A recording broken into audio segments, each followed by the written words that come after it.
The cardboard box shouldn't have been there. In the rain-soaked alley at 3 a.m., I almost dismissed it as trash until I pulled back the soggy cardboard. Inside wasn't trash. It was a small body, curled tight, black and tan fur, matted against a thin frame, and one front leg bent at an unnatural angle. Its eyes were shut tight, as if it had surrendered all hope. And then, just when I thought it was too late, that tail twitched. Just once. My name is Leo. I'm 34, and I work the night shift at a 24-hour animal hospital here in Seattle. Most people think it's a step down from being a medic in the Army, but for me, the quiet is a kind of medicine. The rain helps too. It has a way of washing the world clean, a steady drumming on the metal roof that drowns out the memories that sometimes get too loud. Tonight was one of those nights, the rain coming down in sheets, blurring the city lights into long watercolor streaks. It was just after 3 a.m., and my only task was to drag the overflowing trash bins to the curb. The air that hit me when I pushed open the heavy back door was cold and smelled of wet concrete and decay. I saw it almost immediately, a dark shape against the glistening asphalt that should not have been there. It was a cardboard box, sitting just beyond the edge of the awning, completely exposed to the downpour. My first thought was that it was just trash, someone too lazy to find the dumpster. But something about its placement felt deliberate, almost desperate. I paused, the rain dripping from my hood onto my nose. The box was soggy, its corners collapsing inward from the weight of the water. It looked small and insignificant in the vast, dark alley. I took a few steps closer, my boots splashing in the puddles. There was a single torn corner, a dark opening into the unknown space within. For a moment, I saw nothing. Then I saw a flicker of movement, so small I thought the rain was playing tricks on my eyes. I knelt down slowly, my heart starting to beat a little faster, a familiar rhythm of dread and duty I knew from another lifetime. I've seen enough stillness to know when something is fighting to hold on. I reached out a hesitant hand and pulled the wet flaps of the box open. And there he was. My breath caught in my throat. Curled into a tight ball was a German shepherd pup, maybe 4 or 5 months old. His classic black and tan fur was matted with rain and mud, clinging to a body so thin that I could see the outline of his ribs. His skin was stretched tight over a frame of delicate bones. One of his front legs was bent at an angle that made my stomach clench, clearly broken. His eyes were closed, and for a terrible second, I thought I was too late. I gently touched his side, my fingers sinking into his cold, wet fur. I felt the faint rise and fall of his chest, a shallow, struggling breath. As my fingers rested on him, he did something that shattered the cold silence of the night. His tail, thin and wet, gave a single, weak thump against the cardboard, just once. It wasn't a happy wag, it was a question, a flicker of hope in the absolute darkness, and it broke something wide open inside of me. I scooped him up in one swift movement. He didn't resist or make a sound, just pressed his fragile head into my chest as if he was finally giving up the fight. He felt impossibly light. I held him tighter than I meant to, shielding him from the rain with my own body as I rushed back inside, into the sterile warmth and bright light of the clinic. I whispered into his fur, a promise to him and maybe to myself. "I've got you. You're safe now." Dr. Evans clipped the X-ray films onto the lightboard, and the sterile white glow illuminated the damage within. The images were a silent testament to cruelty. "Multiple fractures, Leo," she said, her voice low and pragmatic. Her finger traced a spider web of cracks on a rib. "Some of these are old, poorly healed. The leg is a fresh break, but the malnutrition is systemic. He's running on empty." She turned to look at me, her eyes kind but tired, the way all eyes get in this line of work. "Don't get too attached. His body is shutting down. Even if he survives the surgery, the recovery will be brutal." I stared at the ghostly images of bone, my own past echoing in the clinical diagnosis. I knew what it meant to be broken from the inside out. I looked through the glass of the kennel at the small, still form wrapped in heated blankets, an IV line taped carefully to his good leg. "If there's a chance?" I said, my voice barely above a whisper but firm. "We have to take it." Dr. Evans held my gaze for a moment, then gave a single, slow nod. The surgery felt like it lasted for years. I didn't go home. I sat in the empty waiting room, the smell of coffee and antiseptic a familiar perfume of anxiety. I just waited, the same way I'd waited for news about my guys overseas, a hollow feeling that you can't ever get used to. When Dr. Evans finally emerged, her surgical mask pulled down, she just said, "He's a fighter." That was enough. For the next week, my life revolved around that kennel. I came in early and stayed late, long after my shifts ended. I pulled a chair close and just sat with him, my hand resting on the metal latch. I talked to him, telling him about the rain in Seattle, about my old unit, about nothing at all. At first, he barely moved, his breathing shallow. But slowly, he started to watch me. His dark, intelligent eyes would follow me whenever I moved. One evening, as I was changing his water bowl, his tail gave that same single thump against the towel. It was a whisper of a sound, but it felt like a shout of victory. A few days later, I found the first note. As I was leaving through the back door, a slip of paper taped to the metal caught my eye. The rain had smeared the ink, but the words were legible, written in a shaky, youthful hand. "Please don't blame him. I had to do it." I stared at it, confused.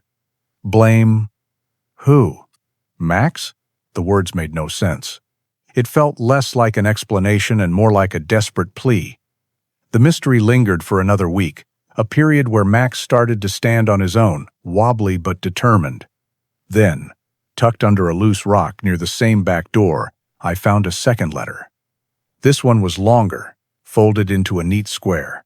My hands trembled slightly as I unfolded it. "I'm sorry for leaving him like that," it read. "My dad was hurting him. He was hurting me too. I tried to stop it. Max never did anything wrong, he was just scared. I took him so he couldn't get hurt anymore. I didn't know where else to go. Please keep him safe." I read the words over and over, the rain starting to fall again, mixing with the hot tears that stung my eyes. This wasn't a story of abandonment, it was a story of rescue. A child's desperate, brave act of love. I looked back inside at Max, now asleep in his kennel, and my resolve hardened into something unbreakable. I wasn't just saving a dog anymore. I was honoring a promise made by a terrified kid in the dark. The physical wounds on Max began to close. The stitches on his leg came out, leaving a thin pink scar that was quickly disappearing beneath his thickening black and tan fur. He could walk, even manage a clumsy trot, without the pronounced limp that had marked his first few weeks. But the other wounds, the ones etched on the inside, were slower to heal. A slammed door would make him flinch and cower. A raised voice in the lobby would send him retreating to the farthest corner of his kennel. He was a paradox, a dog whose body was healing faster than his trust in the world. I never pushed him. I understood that some battles are not fought in the open, but in the quiet, guarded spaces of the heart. His real confrontation was not with a person, but with the echoes of pain they had left behind. His triumph, when it came, was not loud or dramatic. It was as quiet as he was. A woman brought in a small terrier mix one afternoon, a shaking, terrified creature that had been clipped by a car. The dog was hysterical with pain and fear, snapping at anyone who came close. We had him in a kennel in the main treatment area, his high-pitched yelps filling the entire clinic with an aura of distress. Max, who had been dozing in a dog bed near my desk, lifted his head. His ears perked. I expected him to retreat from the noise, to find a quiet corner. Instead, he stood up, walked slowly and deliberately across the room, and laid down just outside the terrier's kennel. He didn't bark. He didn't whine. He just laid there, resting his head on his paws, and watched. After a few minutes, the terrier's frantic yelps subsided into quiet whimpers. The shaking lessened. It was as if Max's calm presence was a silent message. I know you are scared. You are not alone. Sarah, a bright college student who volunteered on weekends, witnessed the whole thing. Her eyes were wide with wonder. Later, she approached me, her phone in her hand. "Leo," she said, her voice soft. "People need to hear about him. His story. It's important. Can I please share it on the clinic's page?" I was hesitant, protective of the brutal honesty of his past. But looking at her earnest face, I knew she was right. His story wasn't just about suffering. It was about the quiet strength that came after. I nodded. The next morning, the clinic was buzzing. The post had gone viral overnight. Sarah showed me her phone, her screen, a blur of notifications, thousands of shares, comments poured in from all over the country. "This dog is my hero." From one survivor to another, "Thank you for not giving up on him." I was having the worst day, and then I read this. There is still good in the world. I sat down, stunned, scrolling through the endless stream of love and support directed at this quiet dog. Max sat beside me, tilting his head, completely unaware of his newfound fame. I dropped the phone and pulled him into a hug, burying my face in his fur. His victory wasn't in surviving. It was in his incredible, baffling ability to forgive. He had taken the very worst of humanity and transformed it not into fear or anger, but into a quiet, gentle power to heal. And in doing so, he was healing me too. A few days after Max's story spread online, Sarah flagged me down at the start of my shift, her face glowing. She showed me her phone, pointing to a message that had come through the clinic's website. It was anonymous, no name or return address, just a block of text. "Thank you," it began. "Thank you for taking care of him, for not giving up on him." Seeing his story, and all the love for him, it made me feel brave. "I think I'm ready to ask for help now. If I come in one day, when I'm better, will you let me see him?" I read the words, and the air left my lungs in a single, shaky exhale. This was the validation. This was the other half of the story. The brave kid who started it all was going to be okay. I looked at Sarah, unable to speak, and just nodded. I didn't need to say the words aloud. Yes, always. That same day, I filled out the official adoption paperwork. It was a quiet, simple act, just my signature on a line, but it felt as binding as any oath I had ever taken. Max was mine. It quickly became clear that Max's purpose extended beyond just being my dog. His quiet gift for comfort was too powerful to keep to ourselves. We enrolled in a therapy dog certification program, and he excelled in a way that had nothing to do with tricks or commands. He excelled at stillness. He excelled at empathy. His true validation came when he passed his final evaluation, earning a small red vest that he wore with a quiet dignity. He was official. I had thought my days of service were over, that my purpose had retired with my uniform, but this dog brought it back to me in a new form. We were a team. He was no longer just a survivor, he was a healer. And my job was to be his partner, to take him where he was needed most. Exactly 1 year after I found him, we returned to the back door of the clinic. It was the same time of night, with the same steady Seattle drizzle soaking the pavement. But everything was different. I was different. And Max, standing beside me, was transformed. He was no longer a shivering, broken pup. His German Shepherd frame was strong and confident, his head held high, his eyes clear and steady.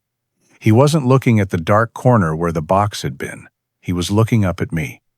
I knelt beside him, holding a new cardboard box. This one was clean and dry. Inside, I placed the small frayed collar he had worn on his first night. Next to it, I placed a folded note. He sniffed the box once, a soft puff of air from his nose, then sat patiently beside me, as if he understood the ceremony. As if he knew we were rewriting the beginning. I read the note one last time before placing it inside. If you're scared, but still hoping, if the world was cruel but you chose love anyway, you are not alone. You are worth saving. Signed, a friend who never stopped wagging his tail. We left the box in the exact spot where his life had almost ended. This place was no longer a scene of abandonment. It was a landmark of hope.